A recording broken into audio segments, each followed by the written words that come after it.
Hello students, हमारे पिछले session में हमने देखा था कि किस प्रकार से हम टेबल में रोज़ और कॉलम्स को ऐड और रिमूव कर सकते हैं। इस सेशन में हम देखने वाले हैं टेबल स्टाइल ऑप्शंस क्या होते हैं, कितने ऑप्शंस हमारे पास अवेलेबल हैं, किसका क्या यूज़ होता है। तो आप स्क्रीन में देख सकते हैं जो आपका डिज़ाइन टैब है टेबल टूल्स में, उसमें आपको टोटल 7 ऑप्शंस दिख रहे हैं टेबल स्टाइल ऑप्शन सेक्शन के अंडर। पहला है हेडर रो, देन टोटल रोज, बैंडेड रोज और columns, first column, last column और फिल्टर बटन। इन सातों ही ऑप्शंस को हम एक एक करके समझेंगे कि इसका क्या यूज़ होता है और किसको इनेबल और डिसेबल कैसे कर सकते हैं। ठीक है, सबसे पहले हम देखते हैं हमारे हेडर रो को। देखिए, हेडर रो का मीनिंग आप जानते ही हैं, हमारे डेटा की पहली रो जिसमें आपके सारे हेडिंग्स होते हैं, हेडिंग होते हैं, फिल्टर बटन होते हैं, उसको हेडर रो कहते हैं। अगर आपने हेडर रो पर से टिक हटा दिया, जैसे कि आपको स्क्रीन पर दिख रहा है इसमें टिक नहीं है, तो आपके डेटा से भी हेडर रो रिमूव हो जाएगी। आपका डेटा डायरेक्टली फर्स्ट सेल से स्टार्ट होगा, हेडर्स उसमें नहीं होंगे।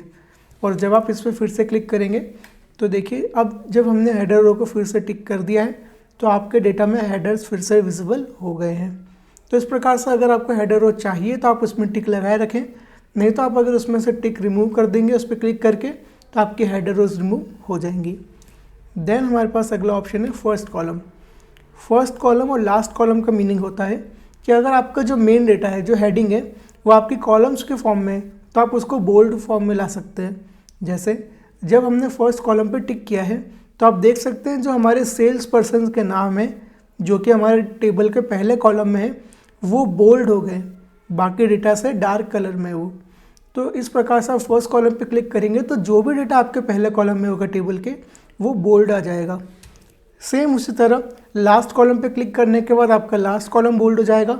अब हमने फर्स्ट कॉलम से टिक हटा दिया है तो देखिए सेल्स पर्सन बाकी डेटा की तरह ही दिख रहा है, लेकिन लास्ट कॉलम पे टिक होने के कारण आपके जो डेट है वो बोल्ड फॉर्मेट में आपको शो हो रही है। नेक्स्ट है आपके पास बैंडेड रोज और बैंडेड कॉलम्स। बैंडेड का मीनिंग होता है ऑल्टरनेटिवली लाइट एंड डार्क। जैसे हमने यहाँ पर बैंडेड कॉलम पे क्लिक किया है तो आपके जो कॉलम्स हैं, देखिए फर्स्ट, थर्ड और फिफ्थ कॉलम ऑल्टरनेट, या आपके डार्क कलर में और सेकंड और फोर्थ आपके लाइट कलर में। सेम आप कर सकते हैं रोज़ के लिए भी। और हमारे पास अगला ऑप्शन आता है फिल्टर बटन। फिल्टर बटन्स को हम डिटेल में आगे आने वाले सेक्शन में सीखेंगे, फिल्टर एंड सॉर्ट डेटा में। अगर आप चाहते हैं कि आपको फिल्टर बटन दिखे तो आप इस पर टिक रहने दीजिए, नहीं तो आपके फिल्टर बटन यहाँ पर से टिक करने के बाद हट जाएंगे। जैसा आपको यहाँ पर हर हेडिंग के नाम के बाद एक फिल्टर बटन दिख रहा है वाइट कलर का, अगर आपने टिक हटा दिया तो इस प्रकार से आपके फिल्टर बटन शो होना बंद हो जाएंगे। आप अगर चाहते हैं डेटा में टोटल रो जिसमें आप सम, काउंट या एवरेज कर सकें तो आप एक टोटल रो पर क्लिक कर सकते हैं। इसी टोटल रो को हम आगे आने वाले सेक्शन में डिटेल में पढ़ेंगे। Thank you so much.